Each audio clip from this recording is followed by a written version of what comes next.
A very good morning, dear students. How are you all? I hope you all are keeping fit and fine, right? तो बच्चों, आज की हिंदी की कक्षा में आप सभी का स्वागत है। आज हम चलेंगे हिंदी साहित्य की एक ऐसी विधा की ओर जो अपने आप में गागर में सागर समेटे हुए है। गागर में सागर यानी कम शब्दों में बड़ी बात।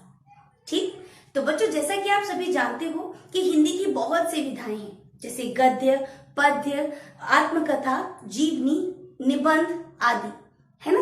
तो इसी तरह हिंदी के स्वर्ण युग की सबसे प्रचलित विधा थी दोहा। क्या थी? दोहा। ये दोहे अपने आप में गागर में सागर समेटे हुए होते हैं।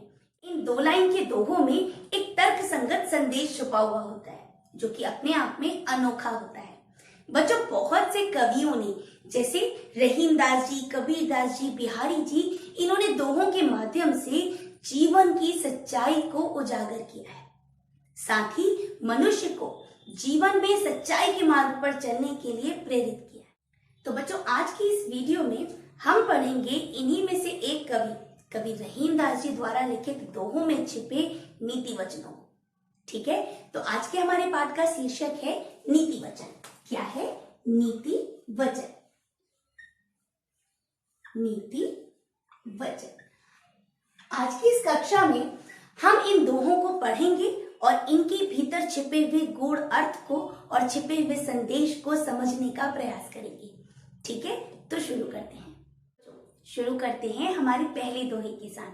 ठीक है, जो कि है अपनी पहुंच विचार के कर्तव्य करिए दौर। अपनी पहुंच विचार के कर्तव्य करिए दौर, तेते पांव पसारिए जेती लांबी सौर। कुछ समझ आया? ये खड़ी बोली है बच्चों। ठीक, अच्छा, हम इसके पहले डिफिकल्ट वर्ड को समझ लेते हैं, फिर हम इस दोहे का अर्थ समझेंगे। ठीक, तो सबसे पहले विचारिके। विचारिके अर्थात विचार करके।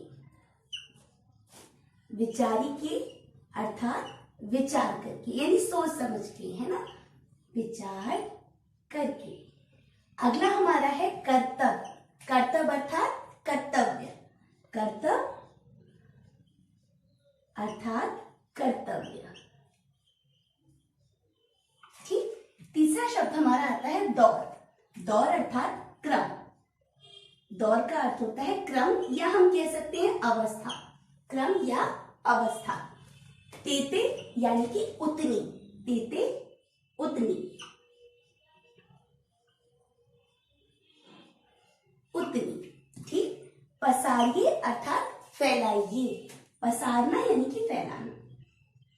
पसारिए यानी कि फैलाना। फैलाना या कह सकते हैं फैलाइए, है ना। जेती यानी कि जितनी। जेती अर्थात जितनी। जेती यानी कि जितनी। लांबी। अगला शब्द आता है लांबी। लांबी यानी कि लंबी। लांबी यानी कि लंबी। ठीक, सौर कहते हैं बच्चों चादर को। सौर यानी चादर। सौर यानी कि चादर। अब कुछ समझ आया? चलिए समझते हैं। अपनी पहुंच विचार के कर्तव्य करिए दौर, यानी मनुष्य को अपना जो सामर्थ्य है, अपनी जो क्षमताएं हैं, पहले उसका आकलन करना चाहिए और उसके बाद अपना लक्ष्य निर्धारित करना चाहिए।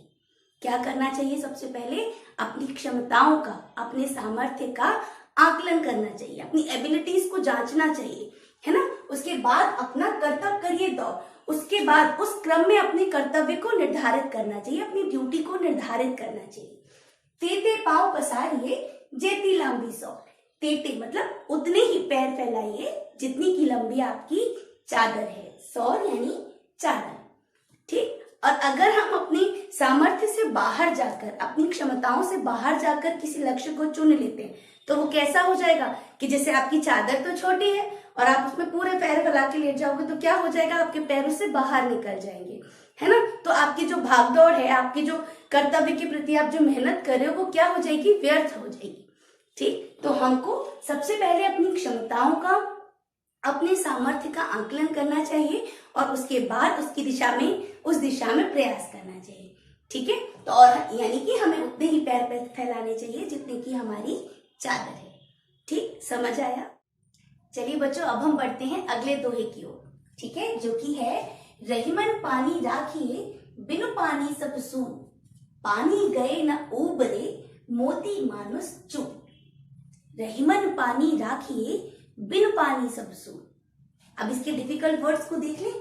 ठीक, तो बच्चों यहाँ पे जो पानी शब्द है इसका दो अर्थों में प्रयोग हुआ है। एक तो पानी यानी कि जल, है ना, पानी हम जल को बोलते हैं जल, और दूसरा अर्थ जो लिया गया है वो लिया गया है सम्मान से। सम्मान यहाँ कह सकते हैं इज्जत, है ना, सम्मान या फिर इज्जत, राइट? ओके, बिन पानी सब सून। सून मतलब सूना हो जाना या शून्य हो जाना। सून यानी कि शून्य। ठीक, पानी गए ना उबरे मोती मानुस चून। चून कहते हैं आटा, चून यानी कि आटा।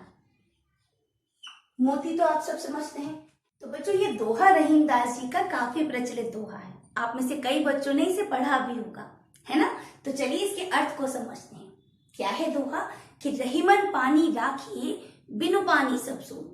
कि रहीमदास जी कहते हैं कि पानी को संभाल कर बचा कर रखना चाहिए। क्यों? क्योंकि बिनु पानी सब सून, क्योंकि पानी के बिना सब कैसा है? सून यानी शून्य है। पानी के बिना सब कैसा है? शून्य है। पानी गए न उबरे मोती मानुस चून। क्योंकि पानी के अभाव में, जल के अभाव में मोती, बच्चों जो मोती होता है पर्ल, उसमें जो शाइन होती है, जो चमक होती है, वो किसकी वजह से होती है? पानी की वजह से होती है। तो अगर पानी नहीं होगा तो मोती में चमक नहीं होगी। ठीक उसी तरह चून यानी कि आटा। अब हम कच्चा आटा तो नहीं खा सकते, है ना? उसकी रोटियां कब तैयार होती हैं? जब उसमें पानी मिलता है।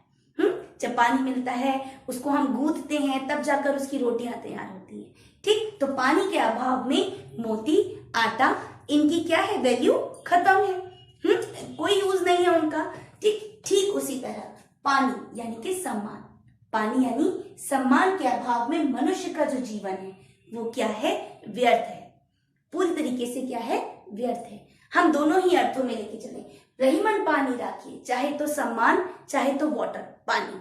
हमें इन दोनों को कैसे रखना है? संभाल कर रखना है, क्योंकि इन दोनों के ही अभाव में, सम्मान के अभाव में भी और पानी के अभाव में भी मनुष्य का जीवन कैसा है?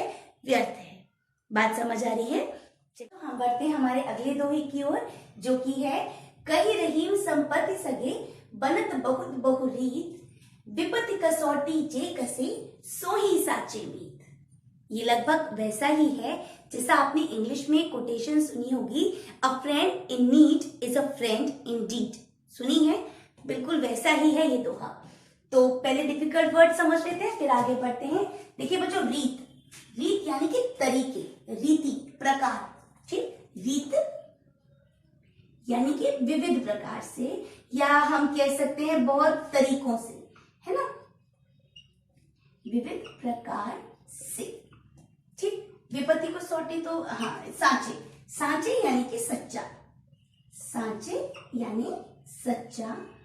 और मीत शब्द का अर्थ होता है मित्र, मीत यानी कि मित्र।